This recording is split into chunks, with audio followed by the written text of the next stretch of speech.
जय माता दी, जय मां कामाख्या। मनुष्य के जीवन में दुर्भाग्य का जन्म हो जाता है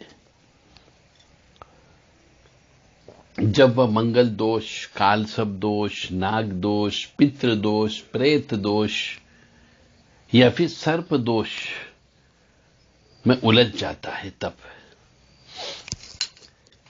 अब आपको यह नहीं मालूम कि हम मेहनत बहुत कर रहे हैं परंतु फल की प्राप्ति नहीं हो रही है। हम मेहनत बहुत कर रहे हैं परंतु पढ़ाई लिखाई में सिफर भर हैं। तो जब इस प्रकार का दुर्भाग्य उत्पन्न होता है, पढ़े लिख गए हैं परंतु विवाह नहीं हो रहा है, विवाह नहीं हो रहा है तो भी परेशानी, विवाह हो गया अपन संतान सुख नहीं हो रहा तो दुख है, और ये भी हो गया तो पारिवारिक जीवन में कटुता आ जाती, अलगावपन आ जाता है और ये और ज्यादा नरक होता है। मनुष्य के जाने अनजाने में किए हुए कर्मों के फलस्वरूप दुर्भाग्य का जन्म होता है। कोई नहीं बताएगा आपको। पहला दुर्भाग्य है शारीरिक कमजोरी, बीमारी रहना, शरीर के अंदर रोग रहना, यह भी एक दुर्भाग्य है। और मानसिक दुर्बलता रहना, विल पावर कमजोर होना, निराशा की भावना रहना, ऐसा लगना कि बस ये जीवित शरीर जरूर जीवित है परंतु मृत्यु तुल्य कष्ट प्राप्त कर रहा है, उसे दुर्भाग्य कहते हैं।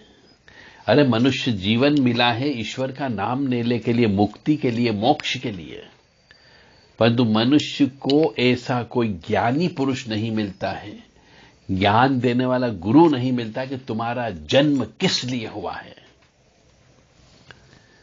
तो वह मनुष्य भटकता है। यह दुर्भाग्य है।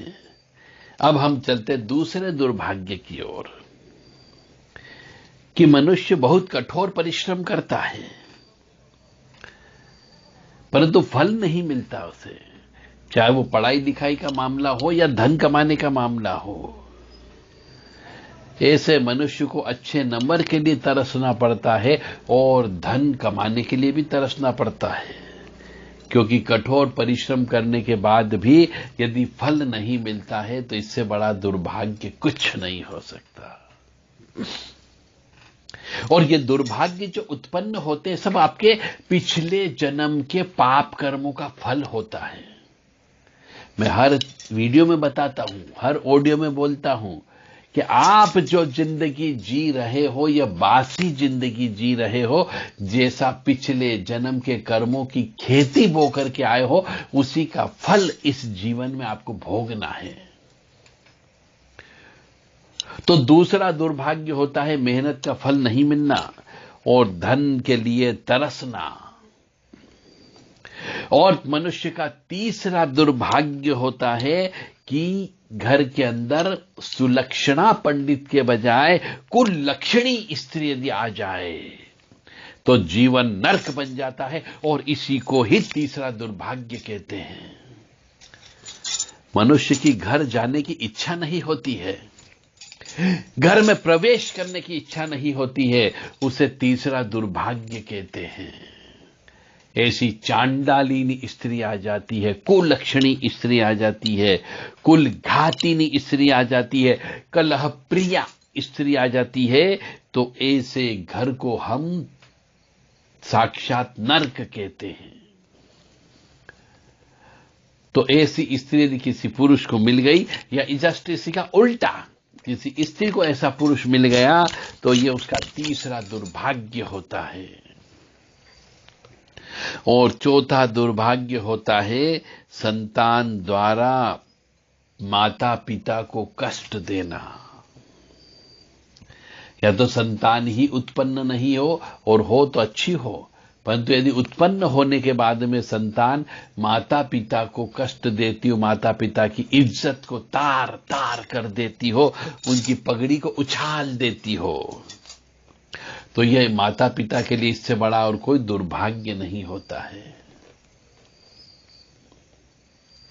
तो ये चारों दोष कि तो बीमार रहना, कठोर परिश्रम करने पर भी फल नहीं मिलना, धन के लिए तरसना, घर के अंदर नरक की उत्पत्ति हो जाना और संतान पैदा होने के बाद वह संतान खराब निकल जाना, ये सब जो दोष होते हैं, ये दुर्भाग्य उत्पन्न होते हैं, काल सर्प दोष की वजह से होते हैं। तो मनुष्य को अपने जीवन में प्रत्येक वर्ष काल सर्प दोष की पूजा कराना चाहिए। आपको पंडित जी नहीं बताएंगे कि प्रत्येक वर्ष करना चाहिए, वो तो कहेंगे पूजा करा लो, अब कितनी बार कराना, ये मनुष्य भ्रमित हो जाता है। जैसे हम रोजाना भूख लगती है और रोजाना भोजन खाते हैं, उसी प्रकार से ये पूजा भी प्रत्येक वर्ष रिन्यूअल कराना पड़ती है, तब जाके आपको सुख शांति मिल सकती है। तो काल सर्प दोष की पूजा प्रत्येक वर्ष किसी तीर्थ स्थान पे जाके कराना चाहिए, ताकि ये दुर्भाग्य जो है इससे छुटकारा पाया जा सके।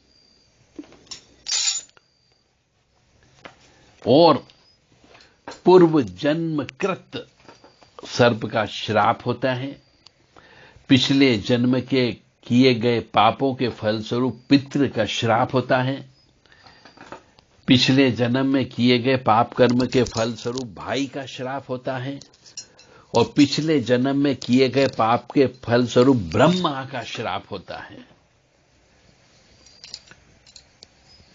तो इन शापों में से कोई भी शाप हो तो मान करके चलें, उसके शुभ फल में कमी आ जाती है।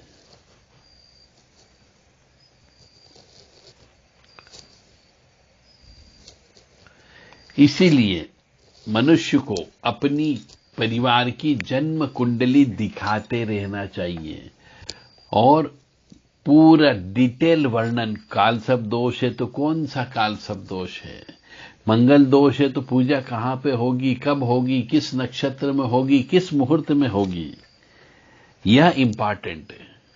पंडित जी से बात करेंगे तो वो तो कभी भी कह देंगे आ जाओ पूजा करा देता हूं, परंतु ऐसा नहीं होता है।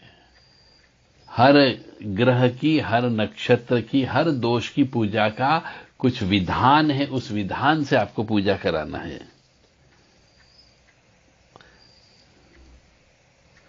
परंतु मैं मानता हूं, मेरी जिंदगी का अनुभव है कि कोई माने या नहीं माने, काल सर्प दोष होता है। मैंने अपनी आंखों से बहुत से मनुष्यों के जीवन में कष्ट उठाते हुए देखा। ये दुर्भाग्य में अपनी आंखों से उनको देखा है, दुर्भाग्य में जीते हुए काल सर्प दोष से व्यक्ति हुए। तो जय माता दी, जय मां कामाख्या। इसलिए दुर्भाग्य को भाग्य में बदलने के लिए आपको जो दोष है उस दोष के लिए पूजा पाठ करना चाहिए, दान धर्म करना चाहिए, परोपकार करना चाहिए और अपने इष्ट को प्रबल करना चाहिए।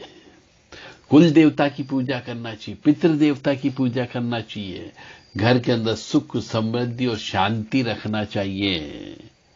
इसके लिए गाय को भोजन कराना चाहिए, कुत्ते को रोटी देना चाहिए, मछलियों को आटा देना चाहिए, कसार देना चाहिए, मछलियों को आटे की गोली डालना चाहिए और जो पक्षी होते हैं उन्हें दाना चुगाना चाहिए।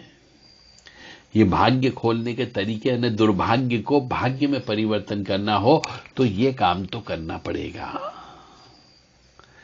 मां भगवती जगत जननी आप सबको सुखी रखे, स्वस्थ रखे, प्रसन्न रखे।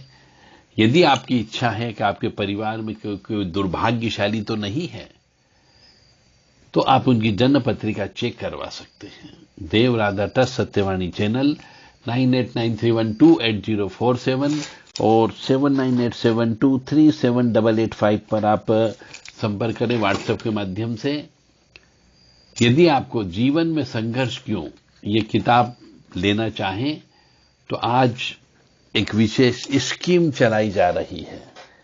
केवल 24 घंटे के लिए यह किताब केवल 400 रुपए में आपको दी जा रही है और इसको कोड बताना पड़ेगा आपको और उसके आगे किताब का नाम लिखना पड़ेगा, जीवन में संघर्ष क्यों, 5 अप्रैल 2023 रात को 10:23। ये कोड नंबर आपको लिख करके भेजना होगा इस 2 व्हाट्सएप नंबर जो हमने दिए। केवल और केवल 400 रुपए में यह जीवन में संघर्ष क्यों यह किताब आपको आपके घर तक पहुंचाई जा सकती है। जय माता दी, जय मां कामाख्या।